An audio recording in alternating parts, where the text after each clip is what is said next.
Welcome back to the channel, lads and ladies, and welcome to some more Destroyer gameplay. And here I am, briefly, in the regular Tech Tree Fletcher class. I know, wash thy hands, golden boy, thou hast touched blue name tag, but things will be a little bit better coming up in the future. In fact, here it is, the TB3M. We've done it. We have finished the first major course of our, event. And now we have what turns out to be a somewhat buggy and definitely derpy airplane. The flight model on the TB3M, as you're going to see, is, well, let's say it's rather odd. But no underbelly coverage on the guns, which is not a big surprise. Most float planes don't have coverage for their underside.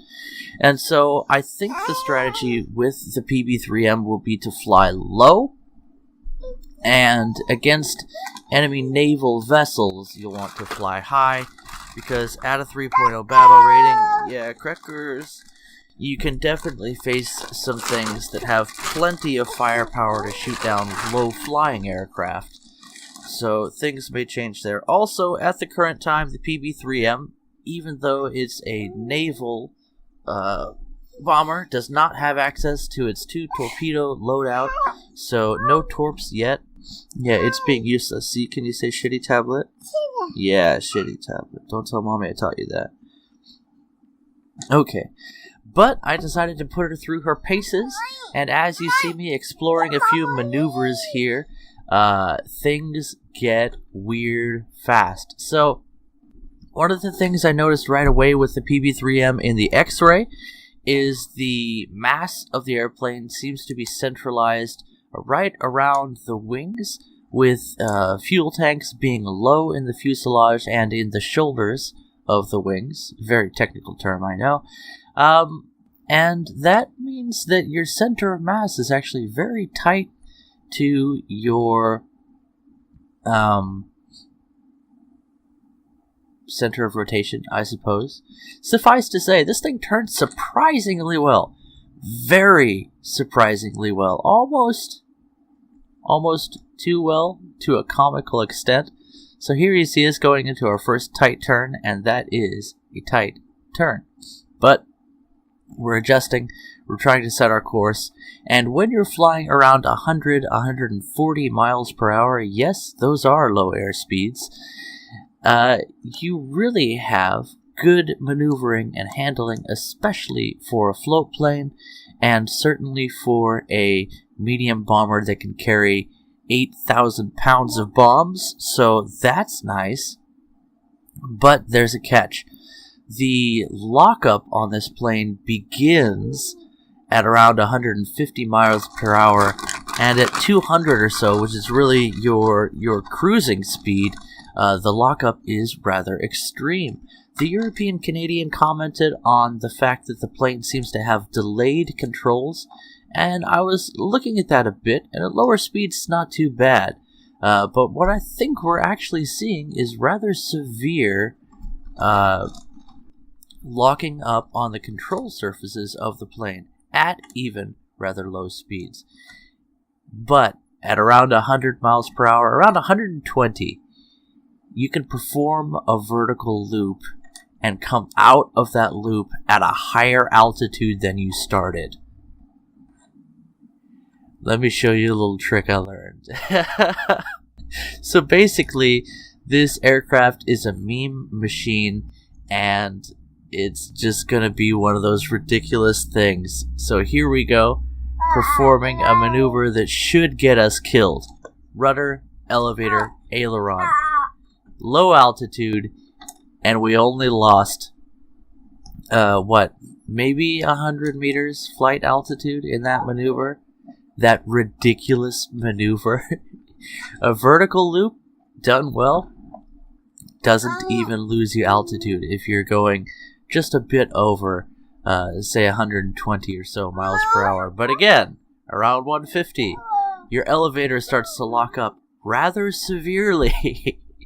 So, the TB3M, a very strange bird. I don't think it's going to be competitive at all in an air RB environment, but it's very easy to land this thing on a given point. Very good for capturing. Look at this maneuverability. Look at it!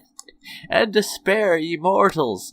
But again, do not go around 200 miles per hour in this plane if you expect to have any maneuverability whatsoever. The lockup is extreme. So this thing will perform well in naval battles, surprising no one, especially if it gets its torpedo loadout, which I expect once Gaijin comes back from their vacation. What do you mean they're back? Yeah, well, it doesn't look like it. They're not fixing their flight models. I'm just being honest. And it should do well in naval battles for the purpose of dropping those 1,000-pound bombs on enemy boats. Probably not so well in an environment where airburst 127mm high explosive rounds exist, but it should do well against lighter craft. Those 1,000-pound bombs, as you can see, can lay down the hurt very effectively. You, will have no problems using this to capture uncontested capture points.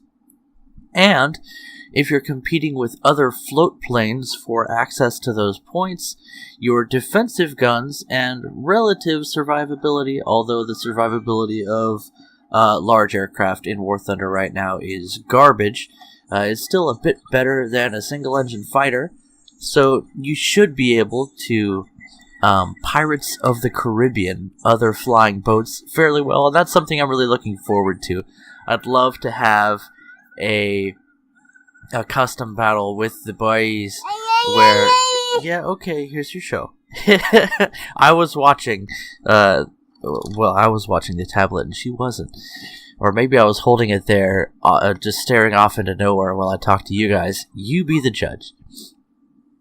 So, the TB3M, a buggy mess, an interesting vehicle for naval battles, probably fairly useless in air RB, probably fairly deadly in tank RB, although again, you have to keep your speed low if you're going to be able to maneuver, so you will be very, very susceptible to anti-aircraft fire, even at a 3.0, especially 4.0 battle rating, where you'll encounter things like the Whirlwind and other vehicles that shall not be mentioned, R3, in this video. So, that is the TB3M. Is it buggy? Maybe a bit. Does it need its torpedo loadout? Yes. Can it do ridiculous maneuvers at low speeds? Very yes. And will it be fun to play? Well, I have yet to see, but I've had a great time putting it through its paces. The main thing to take away, low airspeeds are your friend, which is not part of the meta of War Thunder, but there you go. Good defensive firing arcs other than the belly of the plane, great bomb loadout, and elevator lock at fairly low speeds, so be aware of that. Catch you guys in the next video. Bye-bye. Goodbye.